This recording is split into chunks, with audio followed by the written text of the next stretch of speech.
So this is my 1967 Mercury Cougar.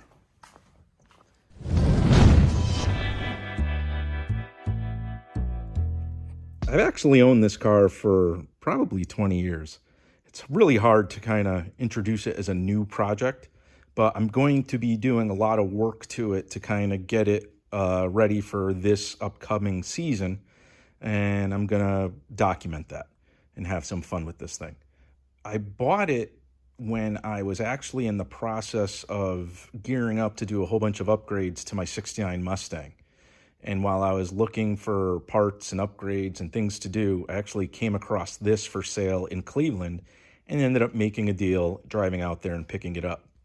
I've always wanted a Cougar. Actually, even when I bought my Mustang, I was really shopping for one of these because I've just always loved these things. They're not as common as Mustangs. My dad's best friend had one, and I just always thought like the styling on these was pretty cool. So, you know, it has the awesome front grille with the hidden headlights.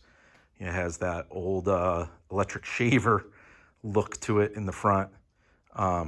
These have the sequential taillights. So it has the long taillight bars that are actually separated into 3 sections each. And when you turn the signal, they basically strobe inside out.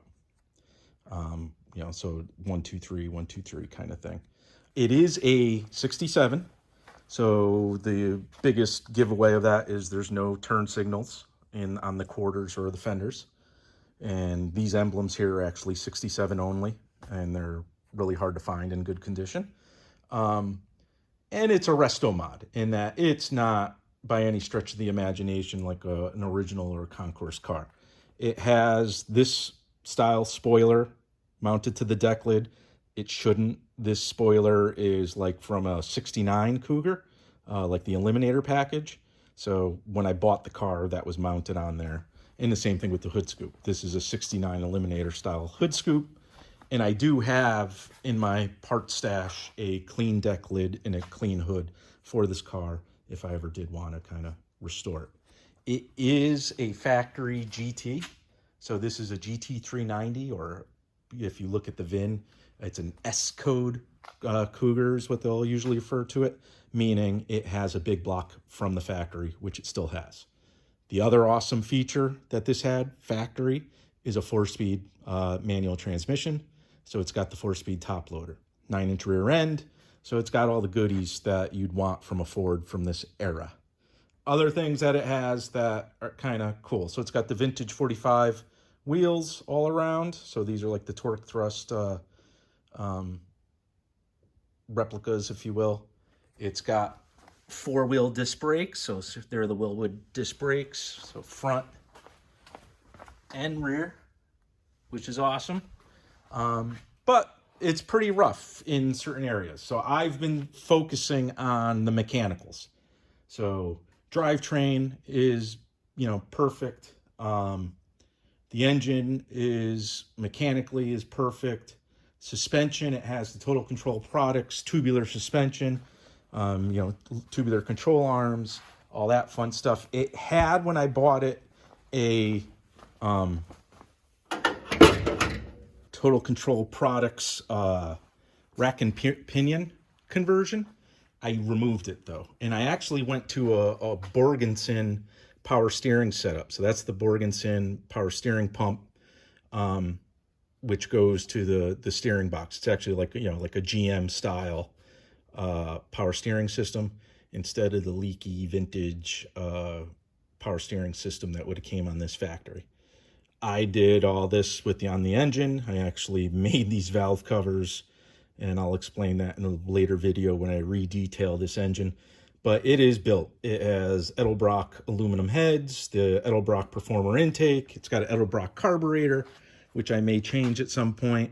It's got a cam. The engine's done, right? It's all been rebuilt and runs beautifully.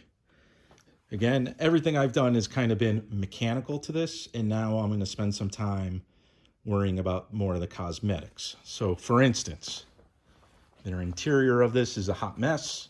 When I purchased it, it had a Mustang dashboard in it with the dash pad.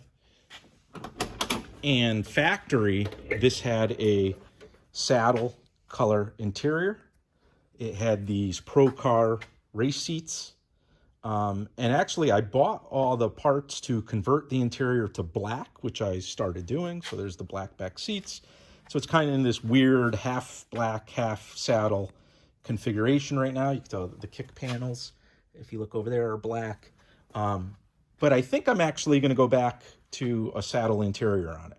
And I have some ideas to replace these with something a little different and go back to a saddle interior.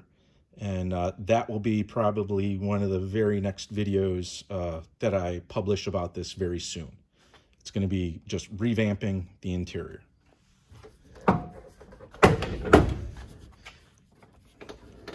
I don't know if you just picked up on that, but the door hinges on this are absolutely shot.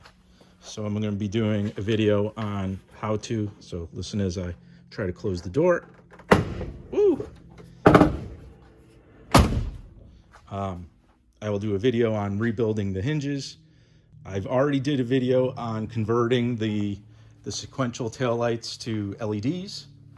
I will be posting a video on redoing the trunk seal, the weather stripping, and some of the other weather stripping, as this is all dried out and rotted, some of this stuff.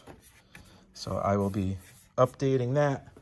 I'm gonna replace the steering wheel. It does have aftermarket gauges. So those are Autometer Phantoms, ProComp Phantoms. They all work. Yeah, I have all the correct senders and everything. So this one's going to be a fun one. Has Flowmaster exhaust, has headers.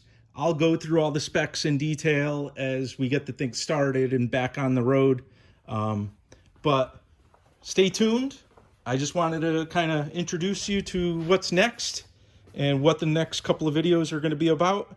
If you have any questions, put it in the comments below. Otherwise, like this video, subscribe to this channel, and I'll be creating a playlist specifically for this thing. And just get ready.